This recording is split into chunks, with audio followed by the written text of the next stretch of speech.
मला त्यातलं काही कळत नाही, पण संगीत कळण्यासाठी ते कळावं लागतं अशी काही अट नाही. एका हृदयापासून निघालेला आवाज दुसऱ्या हृदयापर्यंत पोहोचणं किंवा पोहोचवणं हेच संगीताचं काम असतं. अभिषेकी बुवा, मी त्यांना माझ्या गुरुस्थानी मानलंय. मी त्यांना कधी पाहिलं नाही, कधी प्रत्यक्ष भेटलो नाही, कधी त्यांचं समोर गाणं ऐकण्याचा योगही माझ्या आयुष्यात आला नाही. माझ्या आयुष्यातलं पहिलं नाटक, व्यावसायिक नाटक, लेकुरे उदंड झाले. लेकुरेमध्ये मला गायचं होतं, त्याचं संगीत अर्थातच अभिषेकी बुवांचं होतं. तेव्हा अभिषेकी बुवांची रेडिओवरती काही गाणी ऐकली होती, याच्या पलीकडे त्यांच्याविषयी मला खरंच काही माहिती नव्हतं. लहानपणापासून शास्त्रीय संगीत, नाट्यसंगीत अशा कुठल्याही संगीताच्या वाट्याला मी कधी गेलो नव्हतो. पण लेकुरे उदंड झाली माझ्या आयुष्यात आलं. खरं तर पहिल्याच व्यावसायिक नाटकाला अभिषेकी बुवांनी सांगितलं की तुला पुढे कुठल्या वाटेकडे यायचंय, पण तेव्हा आपण आंधळे असतो, आपल्याला माहिती नसतं की आपल्याला नेमकं कुठे जायचंय. त्या नाटकानंतर अभिषेकी बुवांचा हात मी सोडून दिला. बुवांनी वाट बघितली, पुढचे काही वर्ष मी आलो नाही. मग त्यांनी त्यांच्या चिरंजीवाला माझ्या आयुष्यात पाठवलं, शौनक अभिषेकीला. माझ्या एका चित्रपटात त्यांनी गाणं गायलं होतं. त्या गाण्यामुळे माझी त्याची ओळख झाली, मैत्री झाली. तो मला मोठ्या भावासारखा आहे. आणि शौनकमुळे अभिषेकी बुवा पुन्हा माझ्या आयुष्यात आले. त्यांनी खूप जवळनं अभिषेकी बुवांचं दर्शन मला घडवलं. आणि फक्त अभिषेकी बुवांचं नाही, तर आनंदचे गुरु पंडित भीमसेन जोशी, किशोरीताई, कुमारजी असे कितीतरी गायक त्यांनी माझ्या वाट्याला आणले.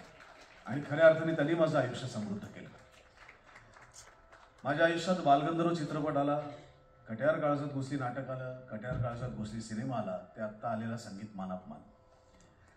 ज्या मुलाचा नाट्यसंगीताशी, भारतीय शास्त्रीय संगीताशी दुरान्वयी संबंध नव्हता, त्या मुलाच्या हातनं या 4 कलाकृती घडल्या.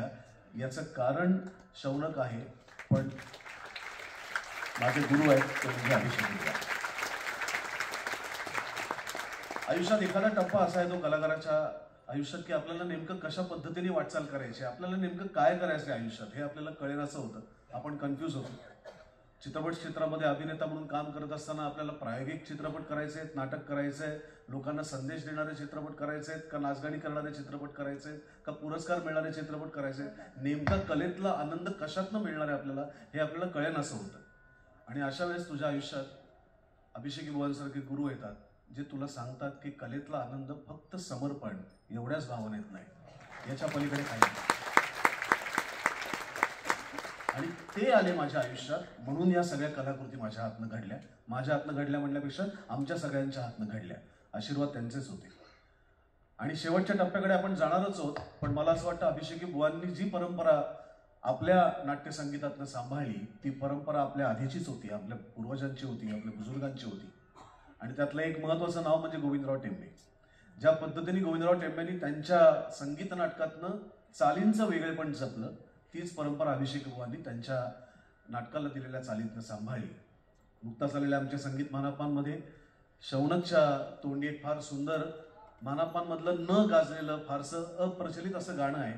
ते मी त्याला गाण्याची विनंती करतो आणि आपण शेवटच्या टप्प्यावरती या कार्यक्रमाच्या जाऊया.